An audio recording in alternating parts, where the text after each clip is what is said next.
नमस्ते, मैं एडवोकेट पूजा भदौतिया फिर से एक नई रूलिंग और बहुत ही महत्वपूर्ण रूलिंग के साथ आपके सामने आई हूँ। ये मैटर है हमारे बच्चों से रिलेटेड, जो कि उनकी एक 18 साल की आयु को हमने बालिग होने के लिए सुनिश्चित किया हुआ है कानूनी तौर पर, जो कि अनिवार्य है। और बालिग होने का मतलब होता है कि आप अपनी सहमति खुद से दे सकते हैं। आपको किसी भी चीज़ में सहमति देने के लिए अपने गार्जियंस की ज़रूरत नहीं पड़ेगी, लीगल गार्जियंस की ज़रूरत नहीं पड़ेगी। उसी से रिलेटेड ये मैटर है। क्यों सहमति की आयु 18 वर्ष रहना अनिवार्य है? बच्चों की सुरक्षा का सवाल है इस पर। इसमें सुप्रीम कोर्ट और मामला क्या था, फिर उस पर सुप्रीम कोर्ट ने क्या कहा, सब देख लेते हैं। सुप्रीम कोर्ट ने उठा यह गंभीर मुद्दा कि वर्तमान में सुप्रीम कोर्ट सहमति की आयु को 18 से घटाकर 16 वर्ष करने के प्रस्ताव पर विचार कर रहा है।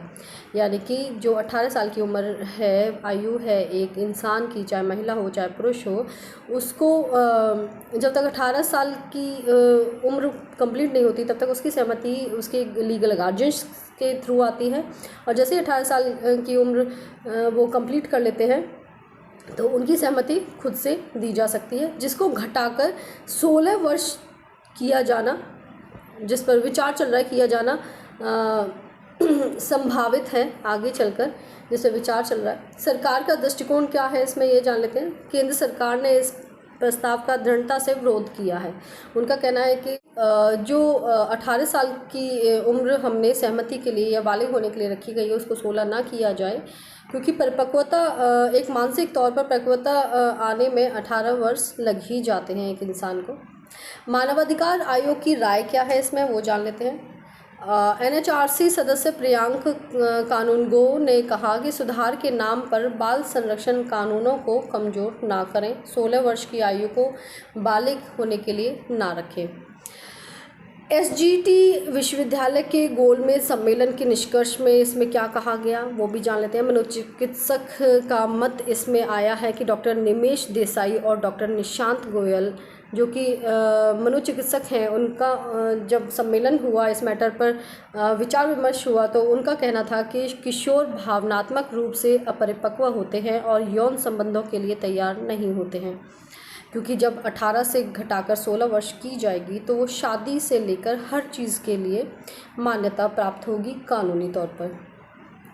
मनोवैज्ञानिकों का दृष्टिकोण क्या था इसमें, डॉक्टर अमित खन्ना ने कहा कि किशोर हेरफेर और शोषण के प्रति अत्यधिक संवेदनशील होते हैं। सहमति की आयु कम करने का संभावित होना खतरे के बराबर है, यानी कि शारीरिक स्वास्थ्य पर प्रभाव पड़ेगा, अवांछित गर्भधारण, यौन संक्रमण और मातृ मृत्यु दर में वृद्धि होगी, क्योंकि तब तक मानसिक और शारीरिक दोनों तरह से एक परिपक्वता आना निश्चित नहीं होता। मानसिक स्वास्थ्य पर प्रभाव कैसे पड़ेगा, आघात, अवसाद और आत्मसम्मान की हानि का बढ़ता जोखिम दिखाई दे रहा है। कानूनी सुरक्षा कमज़ोर होगी, यानी कि बाल यौन शोषण से बचाव के लिए बनाए गए कानूनी ढांचे में कमी आएगी। जो एक ढांचा बनाया हुआ, जैसे पॉक्सो है, पॉक्सो एक्ट है, आपका जुवेनाइल जस्टिस एक्ट है, ये एक जुवेनाइल है अपराधियों के लिए जो बाल अपराधी होते हैं, और पॉक्सो है जिनके साथ गलत हो रहा है, जो विक्टिम हैं नाबालिग, उनके लिए। तो दोनों की कानूनी सुरक्षा में कमी आएगी इससे, अगर 18 से घटाकर 16 कर दी जाए तो। क्या 18 वर्ष की आयु उचित है?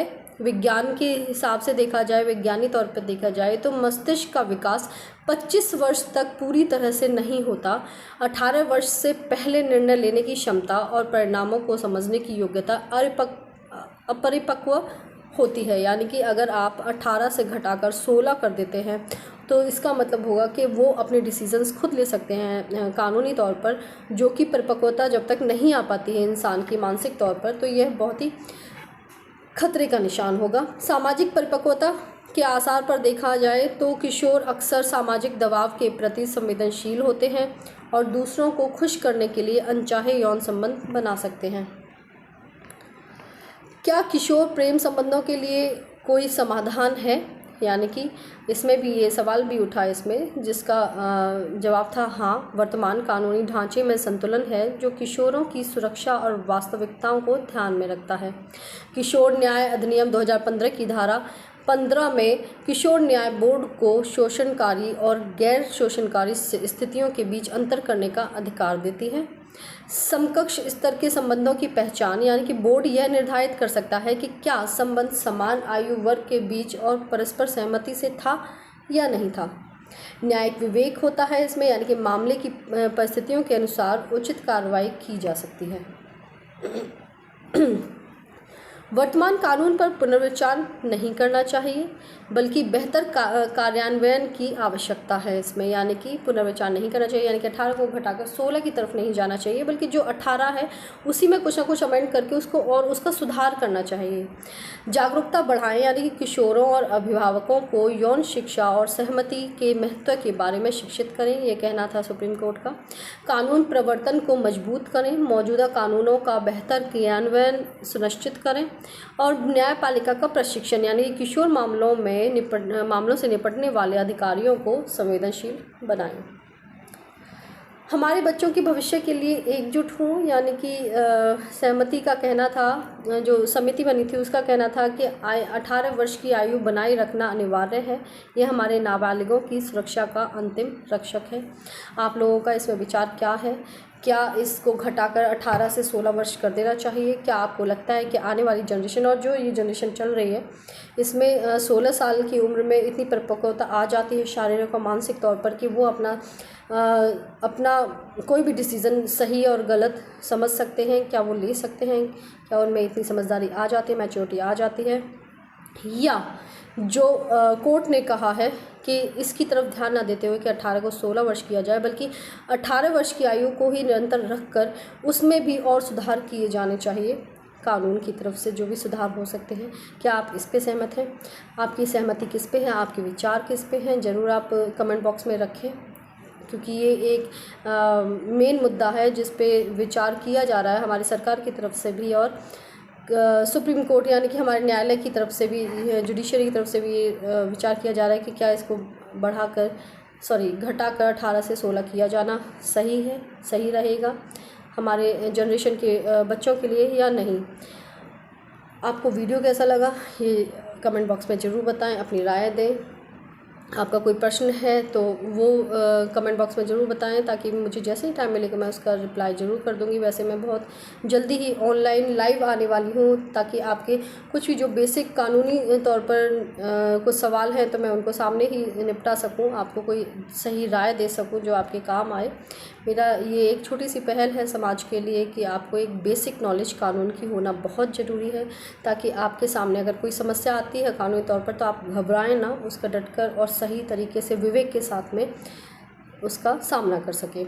मेरी वीडियोस जितनी हो सकती हैं शेयर कीजिए एक दूसरे से, ताकि मेरी ये पहल जो मैं एक अभियान ही समझ लीजिए जो मैंने चलाया है वो सफल हो सके। मुझे प्रोत्साहित कीजिए, प्रोत्साहन बढ़ सके मेरा इस चीज़ में कि हाँ, जहाँ तक मैं चाहती हूँ वहाँ तक फैल रही है समाज में ये वीडियोस, आपको कानूनी तौर पर जानकारी हो रही है। और कृपया करके आप पूरा वीडियो देखें ताकि आपको पूरी जानकारी हो सके। अधूरा ज्ञान हमेशा खतरे की निशानी होता है। और वीडियोस को लाइक करें और भी वीडियोस देखें, बहुत इम्पोर्टेंट है, सारी नॉलेजेबल है। सब्सक्राइब करें चैनल को। अगर आपका कोई सवाल है तो कमेंट बॉक्स में ज़रूर बताएं। धन्यवाद।